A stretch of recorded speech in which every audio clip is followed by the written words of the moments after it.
Sponsored by LIC Nepal, जीवन रहँदा पनि जीवन पश्चात पनि।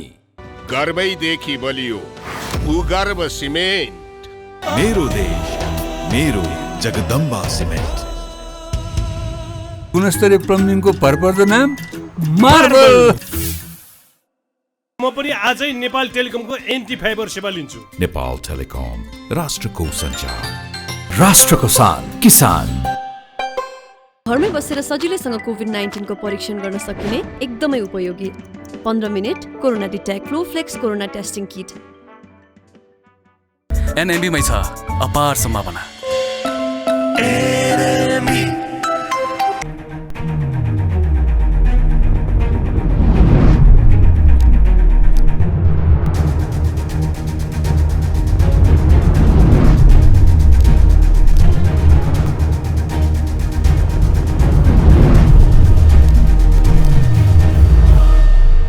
आजको जनता जान्न चाहन्छन् कार्यक्रम हाम्रो बीचमा एमालेका प्रभावशाली नेता पूर्व उप प्रधानमन्त्री डाक्टर भीम रावल हुन्छ। डाक्टर साहब, तपाईँलाई म जनता जान्न चाहन्छन् कार्यक्रम स्वागत गर्न चाहन्छु। धन्यवाद। तपाईँले भन्नुभएको थियो एमसीसीमा सदनमा पेश गर्न दिन्न, तर आज सरकारले पेश गर्यो।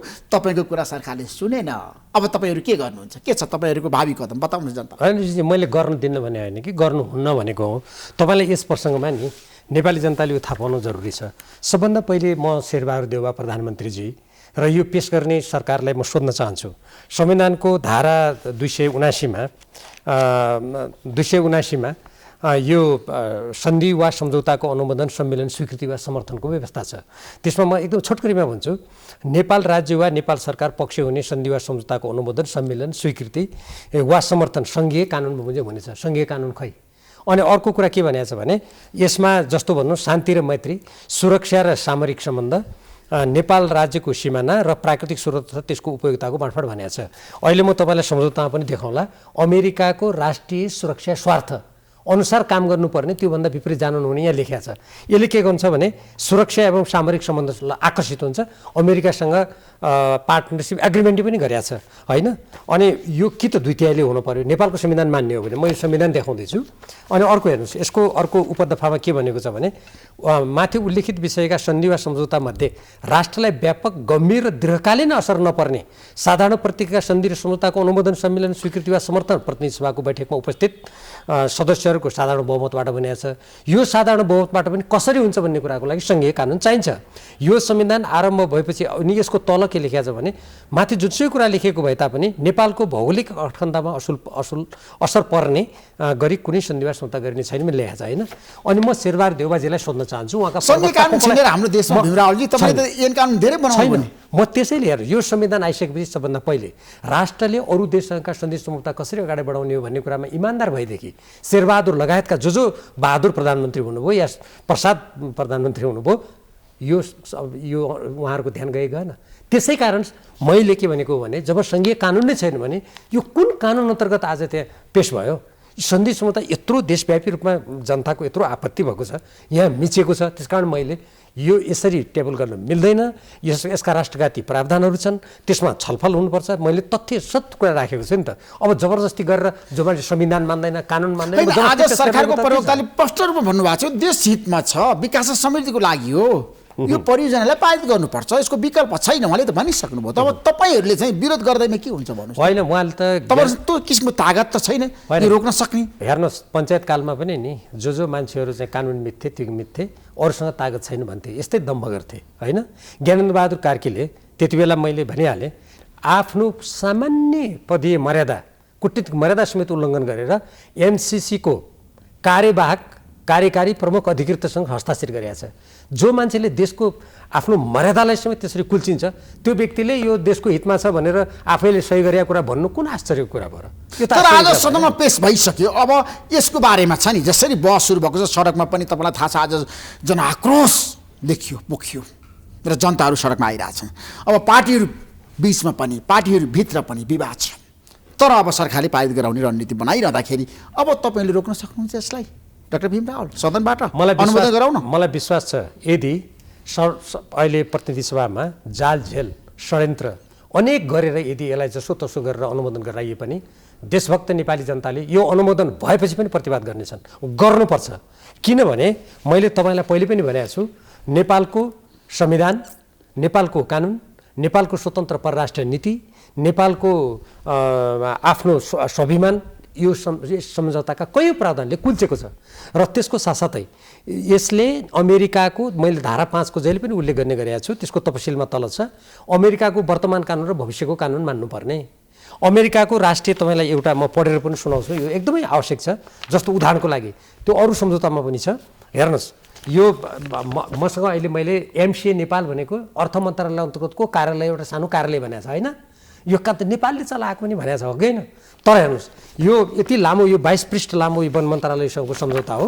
यसको दफा 6.4 हेर्नुहोस् के लेखेको छ, यो मन्त्रालयको पार्टनर भनेर मन्त्रालयले भनेको छ, any activity contrary to the national security interest of the United States, अमेरिकाको राष्ट्रिय सुरक्षा स्वार्थ विपरीत यहाँ बस्ने मान्छेले कुनै काम गर्ने, कहाँबाट अनि अनुदानमा यो कहाँबाट राष्ट्रिय सुरक्षा स्वार्थ हो। तर यो अनुदान मात्रै हो, हामीले नलिँदाखेरि नेपाल अमेरिका सम्बन्धमा ठुलो समस्या आउन सक्छ, सङ्कट आउन सक्छ, सम्बन्ध धरारमा जान सक्छ। अमेरिकाले छ नि भविष्यमा अनुदान नदिन सक्छ, नेपाल छ नि अनि गरिबीको रेखामुनि रहिरहने, अनि नेपालीले प्रगति र उन्नति नगर्ने, त्यसो भन्ने मान्छे, नेपालीहरू सुखी नहुने, सम्पन्न नहुने, त्यसो भन्ने मान्छेलाई म भन्न चाहन्छु, शेरबहादुर देउवाको भनाइ छ, शेरबहादुरको भनाइ छ, देश बनाउन एमसिसी चाहिन्छ, शेरबहादुर देउवा लगायत सबैलाई भन्न चाहन्छु।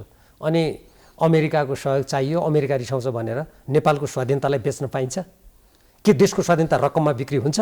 मैले तपाईँलाई एउटा प्रावधान सुनाएँ, अर्को प्रावधान सुन्नुहोस्, यो दफा 6.5 यसमा के लेखेको छ, the project partner will not enter into any agreement in conflict with this agreement or the principal compact documents during the contract term.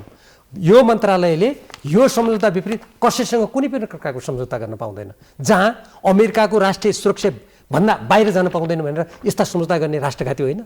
यो नेपालको संविधानले अनुमति दिन्छ।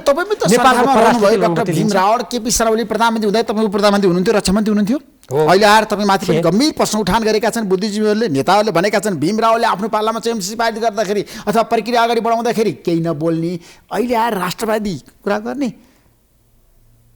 त्यसो भन्ने जुन मान्छेहरू छन् नि, ती मान्छेहरूले त्यो दुष्टतापूर्ण गरेको कुप्रचार मात्रै हो।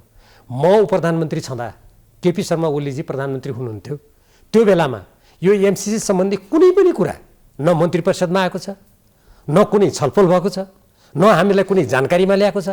अनि कोही मान्छे त्यति बेला मन्त्री भयो भन्दैमा स्वतः तिमी मन्त्री भएका थियौ, तिमीले स्वतः एमसिसीको समर्थन गर्छौ भन्ने मूर्खतापूर्ण तर्क दिन मिल्छ? कांग्रेसका नेताले भनेका छन्, किनभने केपी शर्मा ओली प्रधानमन्त्री हुँदाखेरि यसलाई संसदमा लगेर अनुमोदन गर्नुपर्छ भनेर कानुन मन्त्रालयले पठाएको हो कि होइन? त्यो कुरा तपाईँ मान्नुहुन्छ नि? हो, त्यो तपाईँ पनि त्यतिखेर कम्युनिस्ट पार्टीको प्रभावशाली नेता हुनुहुन्थ्यो। तपाईँकै पार्टी सरकारमा हुँदाखेरि तपाईँले एमसिसी अगाडि बढाउनु भयो, अहिले आएर विरोध गर्न मिल्छ भने नीति भएन। मैले भर्खरै सुने यो कुरा।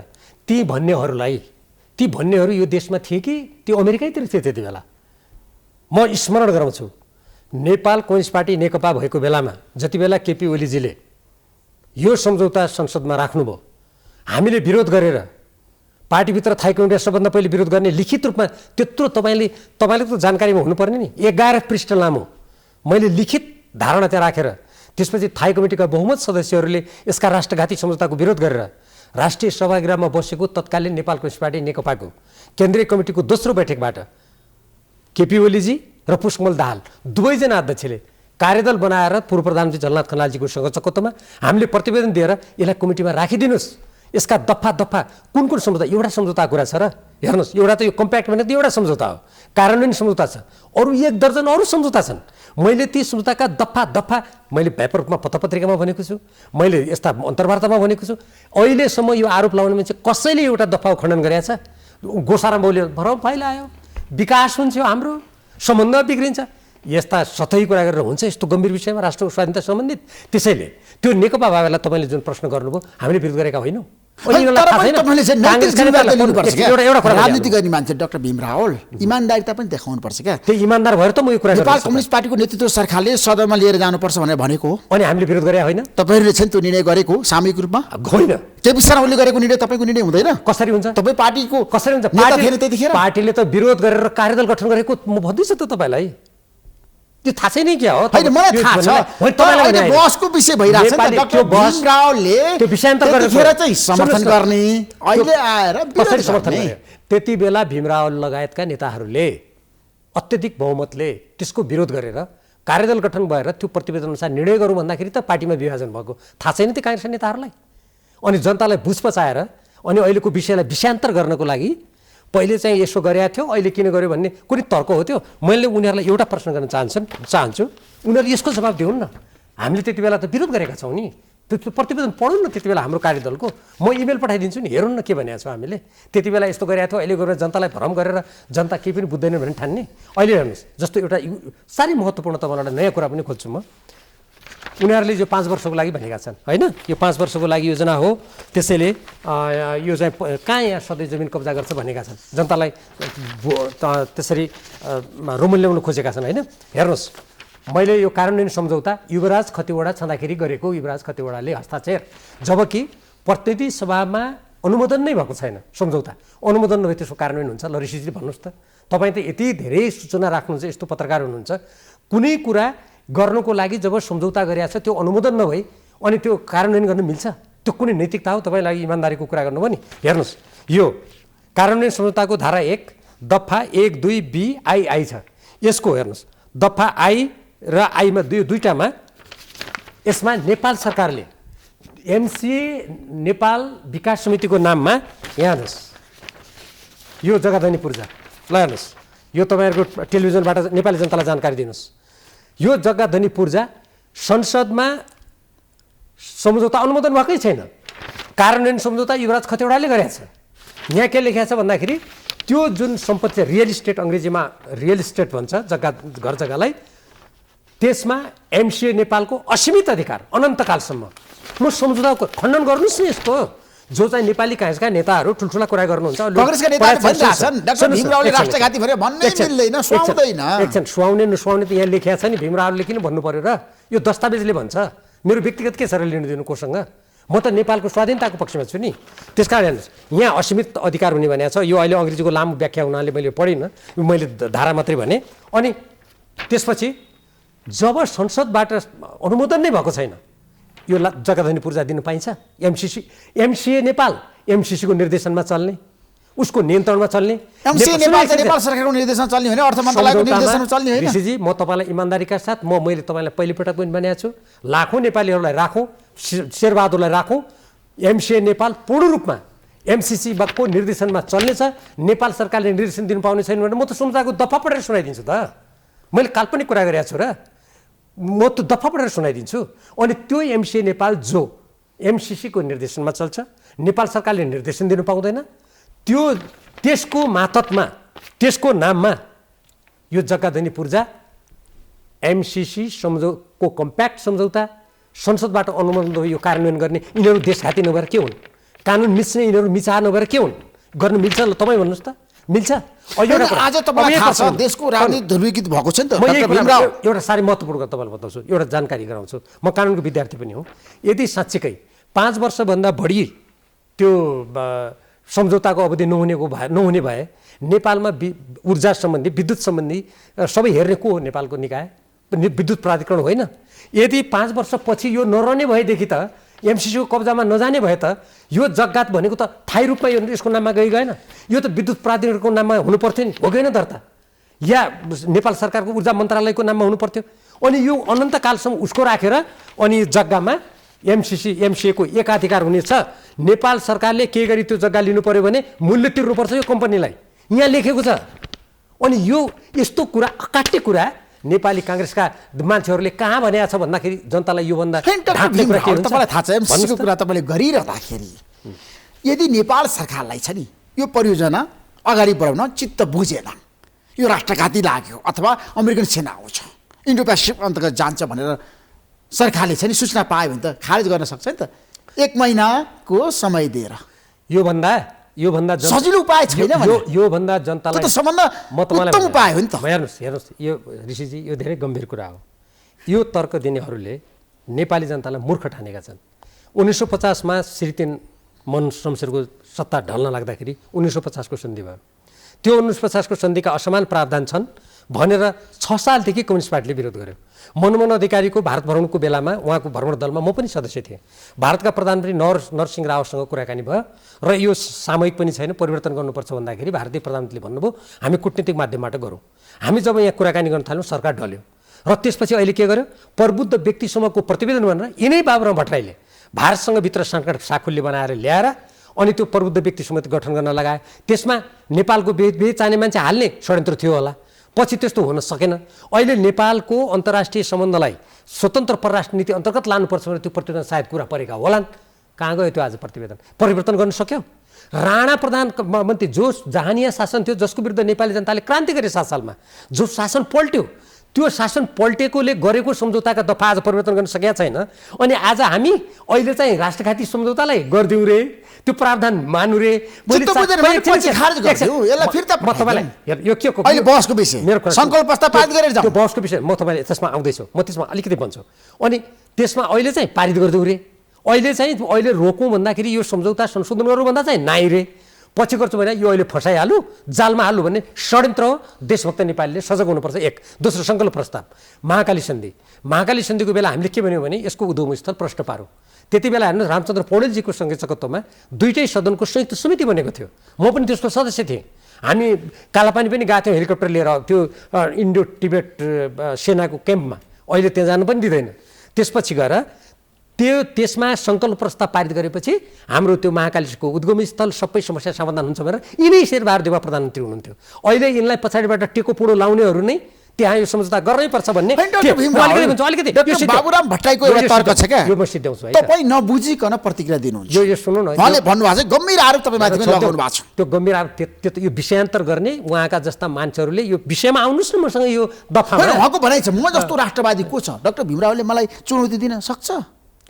उहाँ राष्ट्रवादी हो कि राष्ट्रघाती हो भन्ने कुरा आफ्नो व्यवहारबाट प्रमाणित गर्नुहोस् न। मसँग किन न्यु खोज्नु पर्यो भने म उहाँलाई यो प्रश्न गर्छु, त्यसको पढेर अध्ययन गर्नुहोस्। उहाँले भन्नुभएको छ 1950 को सन्धि खारेज गर्नुपर्छ भनेर हिन्दी मान्छे म हुँ, मलाई भीमरावले सिकाउने। सुन्नु, म अलिकति तपाईँ महाकालीको सन्दर्भको प्रसङ्ग होइन, त्यसपछि म महाकालीमा जाने छु। बाबुराम भट्टराईको प्रतिक्रिया छ, तपाईँको के छ भनाइ? अघिको प्रसङ्ग त टुङ्ग्याउनु पर्यो नि ऋषिजी, त्यो टुङ्ग्याएपछि म यसमा आउँला। त्यसपछि के भयो, सङ्कल्प प्रस्ताव पारित गर्ने भनेर भयो। अनि त्यो सङ्कल्प प्रस्तावमा के भयो त आज? म शेरबहादुर देउवा र उहाँका यी प्रवक्ता यो भ्रम फैला भन्नेलाई म प्रश्न गर्न चाहन्छु, त्यो जुन सङ्कल्प प्रस्ताव किन कार्यान्वयन नगरे त? शेरबहादुर देउवा त अहिले प्रधानमन्त्री हुनुहुन्छ, परराष्ट्र मन्त्री उहाँकै व्यक्ति हुनुहुन्छ, किन कार्यान्वयन नगरे? डडेलधुरा पछाडि बैतडी जिल्ला आउँछ, बैतडी पारी लिम्पियाधुरा लिपुलेक कालापानीमा भारतीय अतिक्रमण छ। मोदीजीले उहाँ लिम्पियाधुरासम्म लिपुलेकसम्म हामी बाटो बनाउँछु भनेर सार्वजनिक भाषण गरे, हामीले सुन्यौँ। अनि शेरबहादुर देउवा मौन किन? परराष्ट्र मन्त्रालय मौन किन?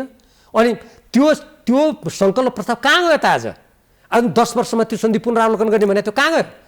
त्यो गर्न नसक्ने, सन्धिमा लेखेको त गर्न नसक्ने। अनि आज यो राष्ट्रघाती प्रावधान भएको सम्झौतालाई नेपालको स्वाधीनता, स्वतन्त्रता, नेपालको भूमि विदेशी कम्पनीले कब्जा गर्ने, नेपालको प्रसारण लाइनमा कब्जा गर्ने, नेपालको अमेरिकाको वर्तमान कानुन र भविष्यको कानुन मान्नुपर्ने, अमेरिकाको मैले तपाईँलाई अहिले दफा पढेर सुनाइसकेँ। एकछिन एमसिए नेपाल अन्तर्गत नेपालका मन्त्रालयलाई कब्जा गरेर अमेरिकी राष्ट्रिय सुरक्षा स्वार्थअनुसार काम गर्नुपर्छ त्यहाँ बस्ने मान्छेले भन्ने, यस्तो खालको सम्झौता अहिले गरिहालौँ रे, पछि सङ्कल्प प्रस्तावबाट सच्याउँछु भन्ने यो नेपाली जनतालाई भ्रममा पारेर विदेशीको अगाडि लम्पसार पर्ने नीति हो। देशभक्त नेपाली जनताले यसको कडा प्रतिवाद गर्नुपर्छ, यसको विरोध गर्नुपर्छ।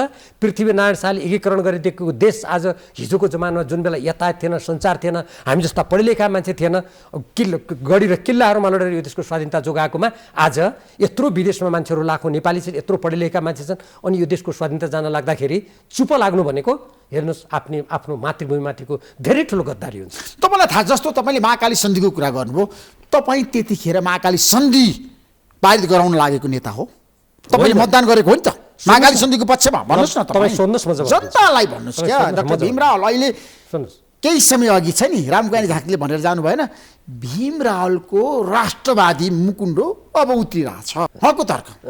हेर्नुहोस्, म यस्ता खालका यदि त्यस्तो भने हो भने उहाँले भन्नुभयो सुन्नुहोस्, यस्तो भने हो भने म यस्ता निकृष्ट तर्कमा अल्झेर आज देशको स्वाधीनतामाथि जुन 15-15वटा सम्झौताबाट नेपाललाई नेपालको स्वतन्त्र परराष्ट्र नीति खत्तम गरेर ठुला शक्ति राष्ट्रको द्वन्द्वमा फसाएर आजको हाम्रो पुस्ता र भोलिको भविष्यको पुस्तालाई ठुलो एउटा भुमरीमा पार्न खोजिँदैछ, त्यसलाई ओझेलमा पार्ने यस्ता कुतर्कको पछाडि म कुद्न चाहन्न। तर महाकाली सन्धिको बारेमा तपाईँले सोध्नुभयो म यति बेला भन्छु, म त्यति बेला प्रतिनिधि सभाको सदस्य थिएँ।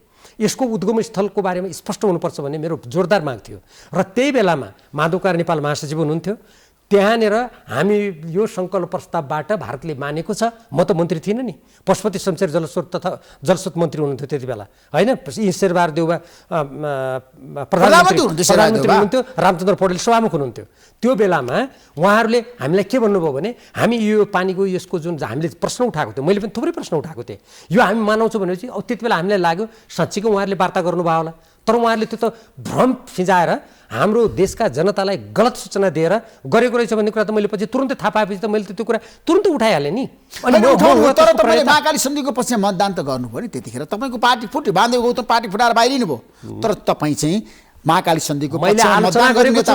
त्यो सुन्नुहोस्, त्यो सदनमा सङ्कल्प प्रस्ताव हुँदाखेरि त्यो लेख्ने संलग्न व्यक्ति हो म, त्यसको आलोचना गर्ने मान्छे हो म। अनि त्यो बेला जो मान्छे स्कुलमा पढ्थे, जसलाई थाहै छैन, उनीहरूले आज ठुल्ठुला कुरा गरेर भन्नुभयो त महाकाली सन्धिको पक्षमा मतदान गर्ने भीमराव राष्ट्रवादी कि हामी त्यतिखेर विरोध गर्ने पार्टी फुटाएर जाने चाहिँ राष्ट्रवादी। अनि कुनै बेला मैले त्यति बेला त्यसको आलोचना गरेको थिएँ, मैले भनिहालेँ, दोहोऱ्याउनु परेन, यस्तो छिचहरू तर्कमा म प्रवेश गर्न चाहन्न। हेर्नुहोस्, अनि त्यति बेला त्यो गल्ती भयो, त्यसलाई सच्याउनु पर्छ भन्दै अनि अहिले राष्ट्रघात हुन लागेको बेला त्यति बेला आजभन्दा 25 वर्ष अगाडि त्यहाँ एउटा त्रुटि भएको थियो, आज राष्ट्रलाई 50 करोडमा बेच्दिउँ भन्न मिल्छ त?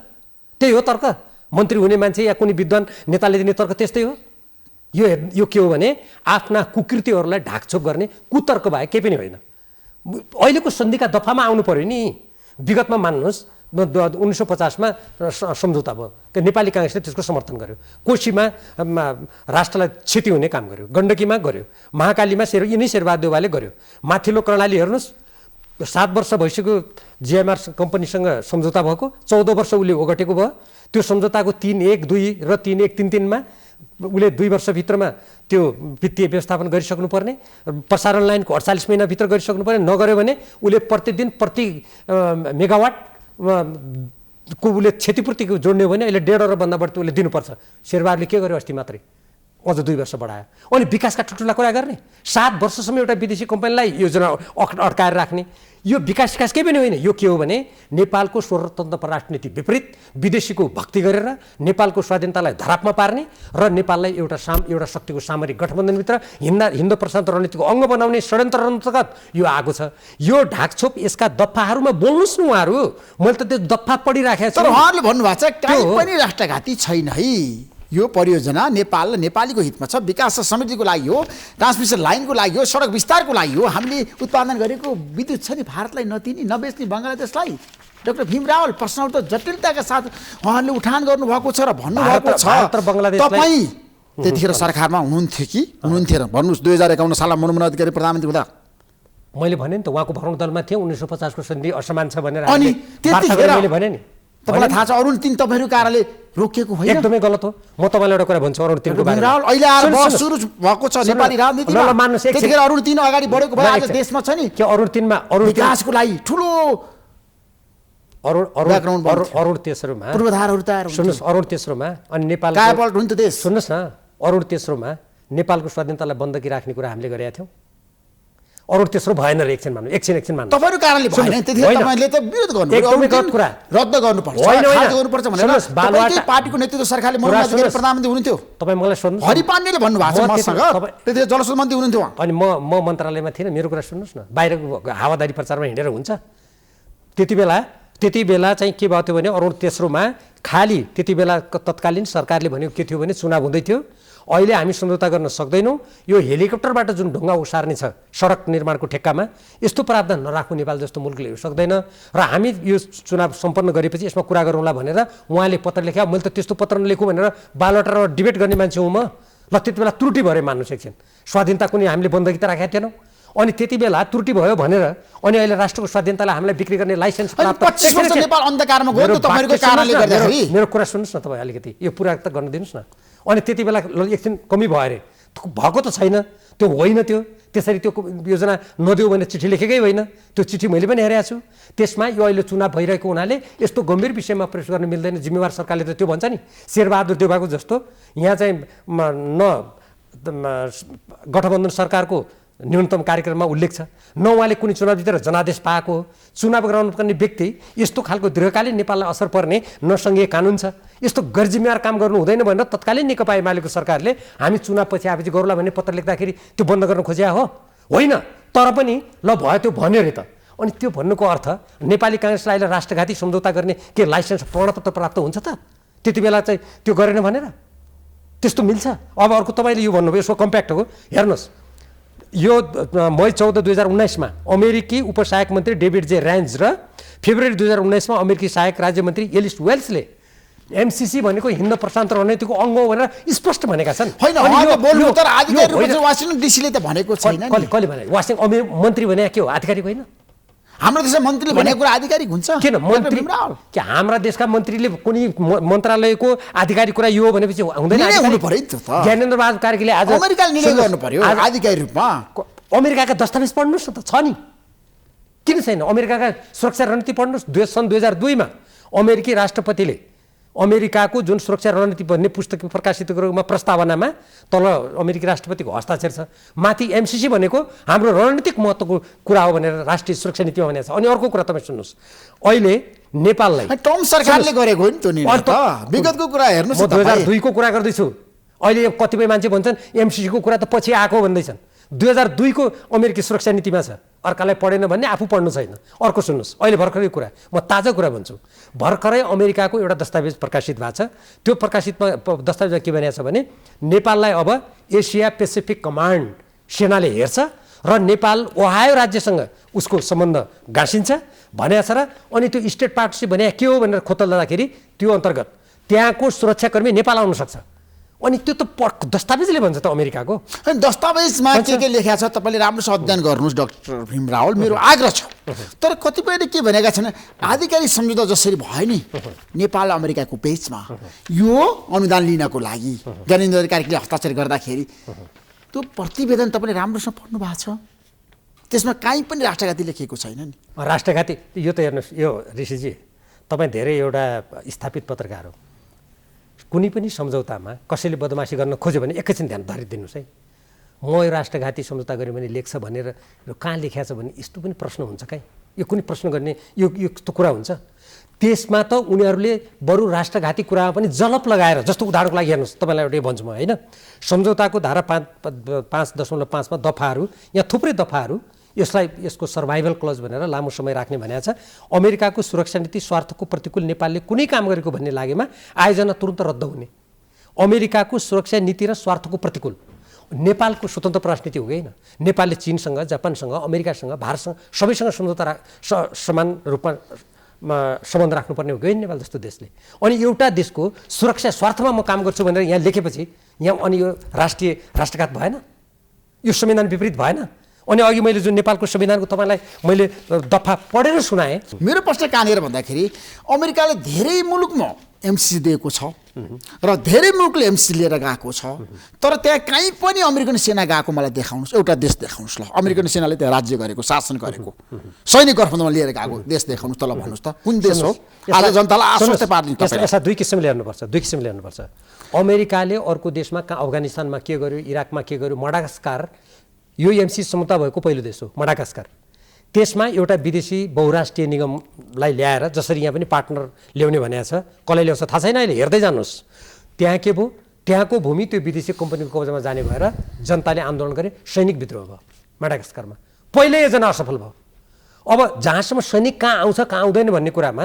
हामी कुन देशमा गयो कुन देशमा गएन कुन देशको स्थिति के छ भन्ने कि हामीले हाम्रो अन्तर्राष्ट्रिय सम्बन्ध हामीले कुनै देशसँग सम्झौता गर्दा हाम्रो संविधान अनुसार हाम्रो कानुन अनुसार हामी त भारत र चीन जस्ता विशाल देशहरूको बिचमा अत्यन्त संवेदनशील भू राजनीतिक अवस्थामा छौँ नि हामीले आफ्नो किसिमले गर्ने कि अफगानिस्तानमा के भयो भियतनामी जनताले के गरे फलानाले के गरे भनेर यहाँ गफ हाँक्ने म त यो सम्झौताभित्र आउनुहोस् न होइन सम्झौताभित्र गएर मैले व्याख्या गर्दा डाक्टर भीम रावल महाशक्ति राष्ट्र हो अमेरिका भनेको आज अमेरिकाले चाह्यो भने चाहिँ नेपाललाई छ नि तीबाट हान्न सक्छ भन्नेहरू पनि छन्। तीबाट वासिङ्टन डिसीबाट मूर्खतापूर्ण कुरा हो त्यो। बाहिर चर्चा भएको छ। त्यो चर्चा होइन, अफगानिस्तानमा आज जसरी अमेरिकन सेना गए नि, अफगानिस्तानमा त एमसिसी थिएन, इरानमा त एमसिसी थिएन, इराकमा त एमसिसी थिएन। अमेरिकाले आक्रमण त गर्यो नि, एमसिसी नै चाहिन्छ र अमेरिकाले आक्रमण गर्नको लागि अमेरिकन सेना पठाउनको लागि ल्याउनको लागि। अब यो डाक्टर भीमराव, म त्यसको ओठे जवाब दिन्छु, म त्यसको विश्लेषणात्मक जवाब पनि दिन्छु, ओठे जवाब पनि दिन्छु, एकैछिन धैर्य गर्नु होला। त्यसो भए अमेरिकाले त वासिङटनबाटै मिसाइल छोड्न सक्छ या आक्रमण जति बेला गर्न सक्छ भनेर अनि एमसिसीमा राष्ट्रघाती सम्झौता नेपालको संविधान मिचेर नेपालको भूमि अर्को कम्पनीलाई दिएर त्यसले त जति बेला नै हानिहाल्छ नि, आजै आत्मसमर्पण गर्नु भन्नु खोज्या हो। प्रश्न नम्बर 1, यो मूर्खतापूर्ण कुरा हो। नम्बर 2, अफगानिस्तान इराकमा अमेरिका कसरी आयो भन्ने यस्ता कुतर्क दिनेहरूले बुझुन्। अफगानिस्तानमा बिन लादेनले त्यो ट्विन टावरमा हान्यो भनेर अफगानिस्तान लुकाएको छ भनेर न्युज झिकेर त्यहाँ हान्न गयो। इराकमा नरसंहारकारी हात हतियार छन् त्यहाँ भन्ने न्यु बनाएर पछि त बेलायतले स्वीकार पनि गर्यो यो गलत सूचना थियो भन्ने कुरा। त्यो न्यु झिकेर त्यहाँ हान्न गयो। आजको सबै विश्वमा यत्रो विश्वमा यो संयुक्त राष्ट्र किन बनाएको त? अनि यत्रोमा या शक्ति राष्ट्र भए त जसले जहाँ हाने पनि हुन्छ। यस्तो तर्क दिनेहरूले कुनै देश चलाउँछन्? यस्ता मान्छेहरू विदेशी शक्तिको अगाडि घोडा टेक्ने तत्त्वहरू हुन् यस्तो।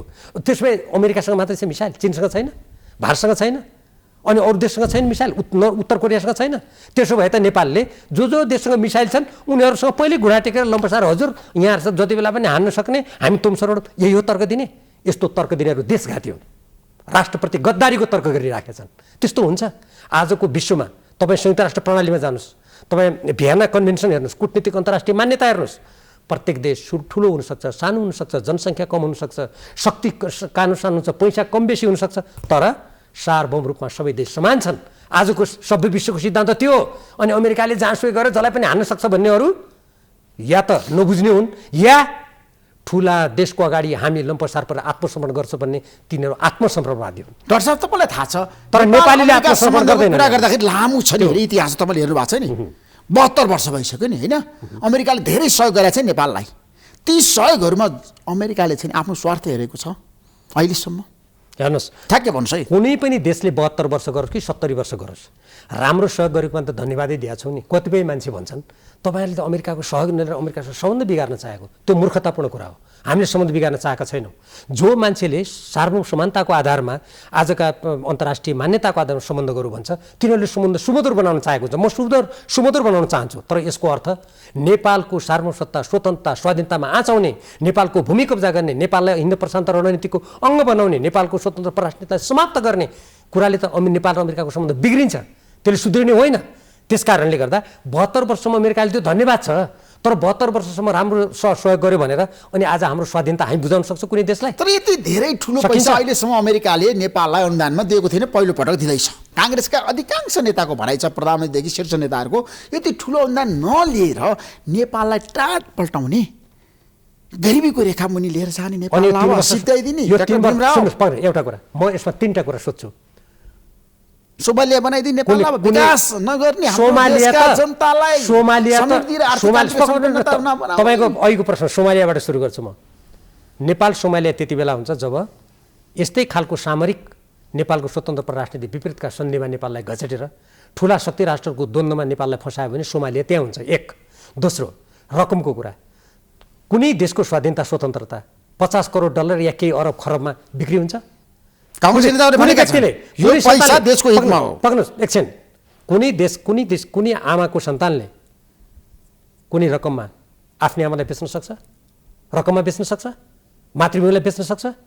तेस्रो, पैसा कहाँबाट ल्याउने भने यो जम्मा जम्मी तपाईँको अहिलेको विनिमय दरले अलिकति 59 अरब देखिन्छ। यो जम्मा जम्मी हाम्रो देशमा आउने 10-11 अरब हो वर्षमा। त्यसमध्ये पनि 61% जति मात्रै विकासमा लाग्छ, अरू सबै विदेश भ्रमण, तालिम, एनजिओलाई बाँड, अहिले विज्ञापनमा बाँडिरहेको छ नि कतिपय सञ्चार माध्यमलाई खाइराखेका छन्। विज्ञापन दिइरहेको छ र अब तपाईँ अध्ययन गर्नुहोस्, मैले सुनेको, सुन्नुहोस्, त्यता नजाउँ फेरि विषयान्तर हुन्छ। त्यस कारणले गर्दा त्यो रकम हाम्रो संसदले मात्रै 6 अरब रुपियाँ बाँडेको थियो सांसदलाई त्यो विकास गर्न भनेर। मैले त्यही बेला भनेको थिएँ नेपालको स्वाधीनता यो पैसामा बिक्री हुन्न, यो 6 अरब कटाइदिनुहोस्, यसैबाट बनाउनु खुरुखुरु, एकैचोटि दिने त होइन त्यो पैसा होइन। त्यसकारण यो विकासको ललिपप देखाएर मैले अघि नै माथिल्लो कर्णालीको तपाईँलाई उदाहरण दिएँ। शेरबहादुर देउवाले साँच्चैकै विकास चाहेको भए त्यो 14 वर्षमा गिरिजा प्रसाद कोइरालाले सुरु गर्ने, सुशील कोइरालाले सही गर्ने शेरबहादुर देउवाले म्याद बढाएको छ अनि कहाँ गयो त त्यो विकास जहाँ कि कर्णाली र सुदूरपश्चिम सम्बन्धित छ यो सबै दिने गफ हो। यसको भित्रको खास कुरा के हो म तपाईँलाई बताइदिन्छु भने अहिलेको अन्तर्राष्ट्रिय जगतमा जुन शक्तिको अन्तर्द्वन्द भइरहेछ ठुला देशहरूको त्यसमा नेपाली काङ्ग्रेसका नेताहरू खास गरी र अरू त्यसलाई समर्थन गर्ने केही व्यक्तिहरूले जानी बुझी नेपाललाई ठुला शक्ति राष्ट्रको एउटा सामरिक गठबन्धनतिर धकेलिदिएर नेपाललाई द्वन्द्व उनीहरूको चाकरी गरेर आफ्नो कुर्सीलाई अकण्टक भयो होला भन्ने ठान्ने र अनि नेपाललाई एउटा ठुलो शक्ति राष्ट्रको द्वन्द्वमा फसाउने काम बाहेक यो केही पनि होइन। तर तपाईँ माथि नारायण श्रेष्ठमाथि अथवा एमसिसीको विरोध गर्नेहरूमाथि चाहिँ गम्भीर आरोप कङ्ग्रेसका नेताहरूले पनि लगाएका छन्, विज्ञहरूले पनि लगाएका छन्। चीनको इसारामा यहाँका नेताहरू चले, चीनले ठुलो लगानी गरेको छ र चीनले जे भन्यो उहाँहरूले त्यही गर्नुभएको छ। त्यसैले गर्दाखेरि अहिले विरोध गरिरहनु भएको छ, सडकमा आइरहनु भएको छ। यो चीनको एजेन्डा हो। तपाईँ के भन्नुहुन्छ? हेर्नुहोस् कङ्ग्रेसकै नेताहरूले पनि रामशरण मतले गम्भीर आरोप तपाईँहरूमाथि लगाउनु भएको छ। यदि रामशरणजीले गरे प्रमाण दिनुभएको छ उहाँले। रामशरणजीले त्यो भनेको हो भने मैले हेर्नुहोस् राजनीतिमा म सोझै किन उहाँहरूको जस्तो त्यो छुच्चा कुरा किन गर्नु? लोकराज बरालजी भन्नुभएको छ। सुन्नुहोस् लोकराज बरालजीको पनि मलाई राम्ररी थाहा छ क्या इतिवृत्ति। मलाई धेरै कुरा नगरौँ, म उहाँकै पोलिटिकल डिपार्टमेन्टमा पढाए मान्छे हो, त्यो धेरै म व्यक्तिगत जान्न चाहन्न। सुन्नुहोस् जो मान्छे त्यस्ता पैसाको गाँठ लिएर यस्ता दफाहरूमा जो मसौदा गर्न जान्छ ती व्यक्तिहरूको चरित्र हो। यो दफामा यस्तो लेखेको छ भनेर जुन मैले पढेँ अनि यो के चीनले भनेर मैले पढ्दैछु अनि नेपालको संविधान कोही जुन 279 दफा मैले पढेँ यो चीनले लेख्या हो, चीनले लेख्या हो यो। अनि एमसिएको मैले तपाईँलाई भर्खरै यो वन मन्त्रालयसँगको यो सम्झौता मैले देखाएँ अनि यो चीनले भनेर देखाएको मैले। यो कस्तो हो भने यी जब तथ्य अकाट्य बाहिर आउन थाले चीनले भनेर गरे आउने भनेर यी तथ्यहरूमाथि पर्दा हालेर नेपालको स्वाधीनतालाई कुल्चिने षड्यन्त्र। चीनले भने अमेरिकाको धम्कीपूर्ण कूटनीतिको हामी प्रतिरोध गर्छौँ। लागेर थाहा छ मेरो अपरागिक माथि समर्थन गर्दै चीनले भन्यो। आजभन्दा 3 वर्ष अगाडि चीन बोलेको थियो, अहिले आएर बोल्यो चीन, तपाईँको पक्षमा बोल्यो चीन। कुरा सुन्नुहोस्, जुन बेला यो सम्झौता संसदमा पेश भएर मैले त्यसको तुरुन्तै पार्टीमा कुरा उठाएको थिएँ, चीन बोलेको थियो। भीमराव त देशको हितमा बोलेको, अहिले जहाँसम्म चीन बोलेको कुरा छ मेरो प्राज्ञिक विश्लेषण सुन्नुहुन्छ भने किन चीन बोल्यो होला भन्ने। किन बोल्यो चीन? के कारणले? यसका रहस्यका पाटहरू खोल्नुहोस्, तपाईँ खुलासा गर्नुहोस्। तपाईँले मेरो विश्लेषण मेरो यो प्राज्ञिक विश्लेषण हेर्नुहोस् के भयो। अमेरिकी एमसिसीको प्रतिनिधिमण्डल यहाँ आएर नेताहरूको घरमा गएर धम्की दिएको त्यही गर्यो उसले हो। एक त्यो पनि चीनलाई मतलबको कुरा भएन, हाम्रो आन्तरिक मामला भयो, के अमेरिका र हाम्रो मामला भयो। तर के गर्यो अमेरिकाको एकजना सहायक मन्त्रीले भर्खरै केही समय अगाडि यदि तपाईँहरूले यो सहयोग लिनु भएन भने चीनको दबाब भएको ठहरिनेछ भनेर फोनबाट धम्की दियो। अब चीन त हामी जस्तो एउटा हाम्रा परराष्ट्र मन्त्रालय जस्तो अब अस्तिसम्म केही पनि नबोल्ने, चुक्क एक शब्द बोलेन परराष्ट्र मन्त्रालय। आज लिम्पियाद्वारा लिपुले कालापानीमा त्यत्रो अतिक्रमण छ, चुक्क बोल्दैन। अनि अहिले एउटा वक्तव्य दिएर के भन्यो भन्दाखेरि यो म जोड्छु है, फेरि त बिचमा काट्नु होला। अहिले त्यो वक्तव्य मैले पढेँ आज, तल के लेखेको छ भने हाम्रो चाहिँ वैदेशिक सहयोगको सम्पूर्ण निर्णय गर्ने हाम्रो संसद हो। यस्तो लुटी कुरा गरेर यो हाम्रो वैदेशिक सहयोग सम्बन्धी सम्पूर्ण निर्णय अर्थ मन्त्रालयले गर्छ। यो त एउटा अन्तर्राष्ट्रिय अमेरिकासँग सम्झौता भएर यहाँ पेश भएको अनि नेपाली जनतालाई यस्तो झुटा कुरा परराष्ट्र मन्त्रालयले गर्ने। यो किन गर्यो त भन्दाखेरि अमेरिका र चीन बोल्यो, हामी परराष्ट्र मन्त्रालयले केही बोल्न नसक्नु, न हाँसको चाल न कुखुराको चाल, यस्तो निरर्थक वक्तव्य दियो। अझ सुन्नु सक्छन्। त्यसकारण मलाई के लाग्छ, मेरो प्राज्ञिक विश्लेषण के छ भन्दाखेरि जब अमेरिकाले चीनको नाम मुछेर उसले बोल्यो उनीहरूले उतै दिएको जवाब हो। त्यो हामीसँग मतलब छैन। त्यो चीन अमेरिकाले चीनको नाम लियो, अब चीनले अमेरिकाको नाम लियो, हामीलाई त्यो मतलब छैन। हामी आफ्नो देशको संविधान, आफ्नो देशको कानुन, आफ्नो देशको स्वाधीनता, आफ्नो देशको भूमिको सुरक्षा गर्न चाहन्छौँ। हामी हेर्नु चीनले पनि, म तपाईँलाई यहीँबाट भन्न चाहन्छु, यदि चीनले पनि राष्ट्रिय सुरक्षाभित्र अमेरिकासँग सहयोग लिनु नलिनु नेपालको कुरा हो नि त, हैन? नेपालको कुरा त हो, त्यसैले चीनले बोल्न मिल्छ किन? चीनको नाम लिएर ए बाबु चीनले हामीसँग हस्तक्षेप गरे हो र अमेरिकाले के बोल्यो भन्दाखेरि चीनको दबाब भएको ठानिन्छ भने उसले त्यसको खण्डन गर्यो, त्यो उनीहरूको मामला हो। चीनको नाम नल्याए ऊ चीन किन बोल्थ्यो? नेपाल र अमेरिकाको मामला हो नि त। नेपाल र अमेरिकाको मामला यो सम्झौता हो। चीनको नाम लिएर यदि अमेरिकाको नाम चीनले लियो भने, चीनको नाम अमेरिकाले लियो भने त्यो उनीहरूको मामला हो। त्यो हामीलाई मतलबको कुरा। त्यसो डाक्टर साहब मलाई के बताउनुहोस् भन्दाखेरि तपाईँले भन्नुभयो अहिलेको अवस्थामा छ नि यो एमसिसी पारित हुनै सक्दैन भने तपाईँको तर्क आयो, हुनु हुँदैन भन्ने हो। यदि भयो भने देशका तपाईँहरू के गर्नुहुन्छ? हामी सडकमा जानुहुन्छ तपाईँ? म के गर्छु भने म यसका सम्पूर्ण राष्ट्रघाती दफाहरू जुन अहिले म भन्दै पनि आएको छु होइन, यति आपत्तिजनक छन्। एउटा स्वतन्त्र स्वाभिमान देशले गर्नै नहुने दफाहरू र नेपाल हेर्नुहोस् कहिले पनि कसैको अधीनमा नगएको, हाम्रो अर्थतन्त्र, हाम्रो राष्ट्रिय सुरक्षा, हाम्रो राजनीति एउटा शक्ति राष्ट्रको चङ्गुलमा पार्ने जुन आज षड्यन्त्र हुँदैछ, त्यो षड्यन्त्रको भित्र देशभक्त नेपाली जनता उठ्नु पर्यो। होइन भने हामी आउने दिनहरूमा पराधीनताको बाटोतिर धकेलिन्छ भन्ने मेरो आह्वान हुन्छ। म यसको विरुद्धमा बोली पनि राखेको छु। नेतृत्वकर्ताको रूपमा जानुहुन्छ जानुहुन्न? नारायण श्रेष्ठ जानुभयो, तपाईँ जाने कि नजाने? यस्तो हुन्छ, सडकमा जाने भनेको कस्तो हो ऋषिजी सुन्नुहोस्, सडकमा जाने कि संसदमा जाने कि भनेको समयको आवश्यकता अनुसार गर्ने हो। जस्तो हिजो कुनै बेला तपाईँ पनि जेल पर्नुभयो, म पनि जेल परेँ होइन, कुनै बेला र अधिकारको लागि। जब देशको लागि, जनताको लागि, राष्ट्रको स्वतन्त्रताको एउटा बिन्दुमा जब राष्ट्रले माग गर्छ, मानिसहरूले आफ्नो ज्यानको बलिदान त दिएका छन् भने सडकमा जाने कुरा स्वाभाविक पनि हुनसक्छ। तर तपाईँले आज संसदमा बोलिरहँदाखेरि एमाले आपत्ति प्रकट गरेको छ, भीम रावलाई त बोल्ने अधिकारै छैन, हामी संसद अवरोध गरिरहेछौँ। किन बोल्नुभयो तपाईँले? यदि सभामुख अग्निप्रसाद सापकोटालाई गएर एमालेका नेताले भनेका छन्। यसको म राम्रो जवाब दिन्छु। यदि कुनै पनि व्यक्तिले मैले प्रतिनिधि सभामा बोलेकोमा किन बोल्यो वा किन बोल्नु दिस् भन्ने सभामुखलाई भनेको हो भने त्योभन्दा आपत्तिजनक निकृष्ट कुरा अरू केही हुन सक्दैन। म जनताबाट निर्वाचित सांसद हो, राष्ट्रको स्वाधीनताको यत्रो बहस भएको छ, यत्रो विषय आएको छ, हामीले राष्ट्रको हितमा कसैसँग डर नमानेर कुरा राख्नेछौँ भनेर प्रतिज्ञा गरेका छौँ। हाम्रो नेपालको संविधानले वाक स्वतन्त्रताको सुनिश्चितता गरेको छ, त्यही स्वतन्त्रता तपाईँ र मैले कुरा गरिराखेका छौँ। अनि मैले त्यहाँनिर यस्तो राष्ट्रघाती प्रावधान भएको सम्झौतालाई त्यहाँ आज छलफलको लागि जब कि ठुलो दल मैले बोले पनि थियो, नेकपा एमाले त्यहाँ नारा लगाइराखेको छ, उसले त्यहाँ विरोध गरिराखेको छ आफ्नो कुरा लिएर, अनि राजनीतिक दलहरूको बिचमा सहमति छैन, सङ्घीय कानुन छैन। अनि यो मनपरी किसिमले स्वेच्छाचारी किसिमले तिमीले जुन पेस गर्यौ यो गलत हो, आपत्तिजनक हो भने बोल्दा भीमरावले किन बोल्यो कसैले भन्छ भने त्यसो भए त हाम्रा छरछिमेकमा कतिपय ठाउँमा के भएको छ भन्दाखेरि संसदलाई केही बोल्न नदिएर देशको अस्तित्व समाप्त भएको छ। के त्यो गर्न खोजे हो त? त्यसो पार्टीको हित नीति विपरीत गरेर तपाईँले बोल्नुभयो नि त पार्लियामेन्टमा। नेकपा एमालेको नीति भनेको असमान सन्धि समझौताको समर्थन गर्नुपर्छ भन्ने छ। केपी शर्मा ओलीले भन्नुभएको छ एमसीसी मैले पनि अगाडि बढाएको परियोजना हो, म चुप लागेर बस्दिनँ। उहाँ चुप लागेर बस्नु भने म पनि त राष्ट्रको हितमा चुप लागेर बस्दिनँ नि त। उहाँलाई जसरी सांसद झापाका जनताले जिताएर पठाएका छन्, मलाई पनि त असमको जनताले जिताएर पठाएका छन् नि। उहाँको चाहिँ बोल्ने अधिकार हुने, मैले बोल्दाखेरि बोल्न पाइँदैन भन्ने को हुन्? होइन, केपी शर्मा ओलीको भनाइ चाहिँ एमसीसी पारित गर्नुपर्छ, 5 दलीय गठबन्धन भत्तामुङ होस्, माधवकुमार नेपाल र प्रचण्ड सरकारबाट बाहिर होस्, म पास गरिदिन्छु, अनुमोदन गरिदिन्छु। होइन, उहाँले अनुमोदन गर्छु कहाँ गर्छु भनेको छ अहिले, पहिले त उहाँले पेस गरेको हो, अहिले उहाँले त्यस्तो बोलेको म देख्दिनँ। तर म तपाईँलाई एउटा कुराको तपाईँ मार्फत सबैलाई जानकारी गराउन चाहन्छु। नेकपा एमालेको जनताको बहुदलीय जनवाद, नेकपा एमालेको विधान, नेकपा एमालेको मार्क्सवाद लेनिनवाद, नेकपा एमाले 6 सालदेखि उठाएको राष्ट्रियताको झन्डाले एमसीसीका राष्ट्रघाती प्रावधानलाई समर्थन गर्ने अनुमति दिँदैन। म पार्टीको विधान र नीति र कार्यक्रमको कुरा गरिरहेको। नीति विधान र कार्यक्रम पुरा गरे हुन्छ र? केपी शर्मा ओलीले जे भने त्यही हुन्छ एमालेमा। तपाईँको कुरा कसैले सुन्दैन? मेरो कुरा नसुन्नु, महाधिवेशनमा पारित भएको दस्तावेज, पार्टीको विधान, पार्टीको नीति सिद्धान्त, मार्क्सवाद त सुन्नु पर्ला नि त। यदि कसैले हामी त लेख्यौँ केही पनि सुन्दैनौँ, पारित गरिदिन्छ भने केपी शर्मा ओलीले भन्नुभएको छ, शेरबहादुर आश्वस्त पारिसक्नु। तपाईँ मेरो के पार्नु भएन मलाई थाहा छैन। सुन्नुहोस्, यदि पार्टीको महाधिवेशनबाट पारित दस्तावेज, त्यसको नीति कार्यक्रम सिद्धान्त हामी केही पनि मान्दैनौँ, एकजना व्यक्तिले जे भने त्यही हुन्छ भने त्यस्तो कुरा मलाई मान्ने छैन। म पार्टीका लिखित दस्तावेज, पार्टीका सिद्धान्त, महाधिवेशनले पारित गरेको कुरा, 6 सालदेखि कम्युनिस्ट पार्टीको इतिहास, असमान सन्धि समझौताको विरुद्धमा हामीले 2051-52को अल्पमतको सरकारदेखि उठाएका कुराहरू, म त्यसको अनुसरण गर्छु। म पार्टीको नीतिमा अडिग भएको छु। मेरो बोल्ने अधिकारलाई त बोल्न पाउँदैनस् भन्ने र अझ स्वामुखलाई गएर कसैले आपत्ति जनाएको छ त्यो घोर आपत्तिजनक कुरा हो।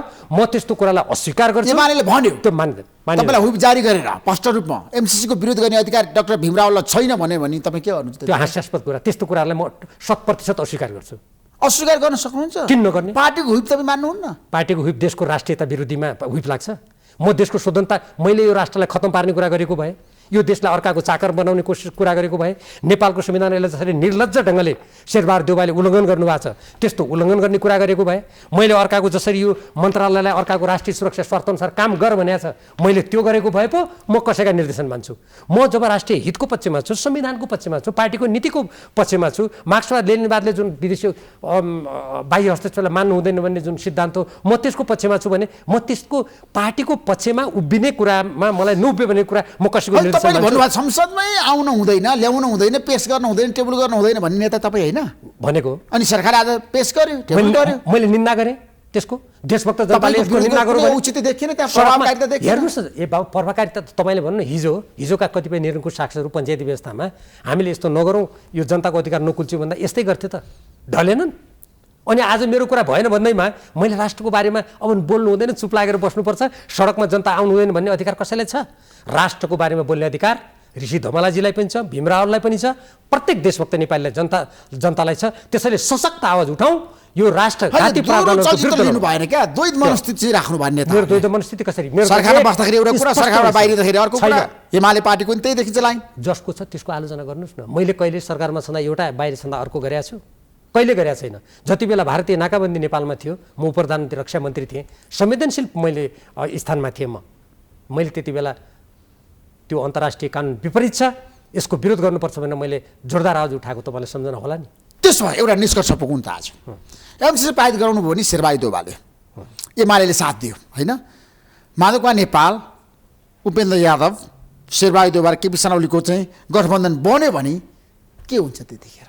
हेर्नुहोस्, आज देखियो संसदमा त्यो नेपालको संविधान प्रचण्ड विरोधमा हुनुहुन्छ, अरू सबै आज एमसिसीको पक्षमा देखियो नि त। नेपालको संविधान, नेपालको कानुन, नेपालको स्वतन्त्र परराष्ट्र नीति, नेपाल मातृभूमिको दीर्घकालीन हित अस्मिताको विरुद्धमा यदि कुनै पनि व्यक्तिले त्यहाँ चाहिँ आफूलाई उभ्याउँछ भने त्यो राष्ट्रप्रतिको गद्दारी हुन्छ, त्यो राष्ट्रघात हुन्छ, नेपाली जनताप्रतिको धोका हुन्छ, आफूले निर्वाचनमा गरेका बाचाहरूको खिल्ली उडाएको हुन्छ। र नेपाली काङ्ग्रेसले 2007 सालदेखि अहिले बेला बेलामा जसरी राष्ट्रघाती, राष्ट्रहित विपरीत काम गर्दै आएको छ, त्यसको त्यो पुनरावृत्ति हुन्छ। देशभक्त नेपाली जनताले त्यसको प्रतिवाद गर्नुपर्छ र आउने निर्वाचनमा यस्तो गर्ने जति जम्मैलाई पराजित गर्नुपर्छ र स्वाधीनताको झन्डालाई झुक्न दिनु हुँदैन र नेपालको स्वाधीनतालाई कुनै पनि किसिमले कमजोर हुन दिनु। त्यसो तपाईँ एमालेबाट विद्रोह गर्नुहुन्छ, यदि एमसिसी पारित गर्न केपी शर्मा लाग्नु भयो भने मेरो प्रश्न ऋषिजी यो विचारको कुरा हुन्छ। सुन्नुहोस्, मैले तपाईँलाई अघि भने होइन, विचारको कुरा आफ्नो ठाउँमा छ, तर तपाईँको पनि नीति छैन। मेरो नीति छ नि त। अनि मेरो नीति भने तपाईँ केपी शर्माको लाइनमा जानुहुन्छ कि आफ्नो लाइनमा? यो व्यक्तिगत लाइनमा हुँदैन। पार्टीमा हुँदैन। पार्टीमा के लाइन हुन्छ? पार्टी अध्यक्षको लाइन भनेको एमालेको लाइन होइन। सुन्नुहोस् न, मैले आजसम्म 50 वर्ष काम गर्दाखेरि हाम्रो पार्टीमा, जुनसुकै पार्टीमा पनि के हुन्छ भने त्यसका पारित विधान, त्यसको कार्यक्रम, त्यसको पारित नीति, महाधिवेशनको निर्देशन, त्यो हो पार्टीको लाइन।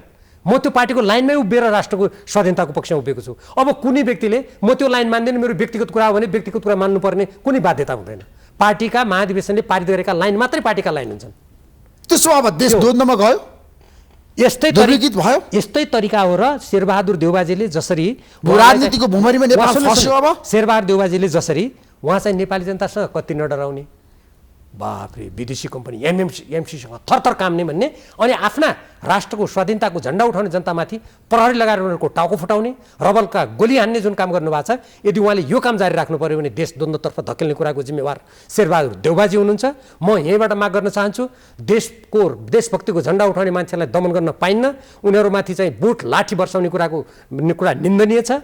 यो त उनीहरूलाई त धन्यवाद दिनुपर्छ, राष्ट्रियताको झन्डा उठाउने व्यक्तिहरूलाई। उनीहरूले हाम्रो राष्ट्रको स्वाधीनता माथि तलमाथि गर्न पाइँदैन भन्दा उनीहरूले त्यो बुट बजार्ने, प्रहरीले गोली हान्ने, अब त्यो प्रहरीलाई जुन जसले आदेश दियो उनीहरूले कसको चाकरी गरेको हो, यो कसलाई खुसी पार्न खोजेको भन्ने कुरा देशभक्त नेपालीले आवाज उठाउनुपर्छ देशभरि। त्यस्तो गर्नुपर्छ। Thank you so much doctor Bhim Rawal, महत्त्वपूर्ण समय दिनुभयो। तपाईँलाई धेरै धेरै धन्यवाद दिन चाहन्छु। नमस्कार।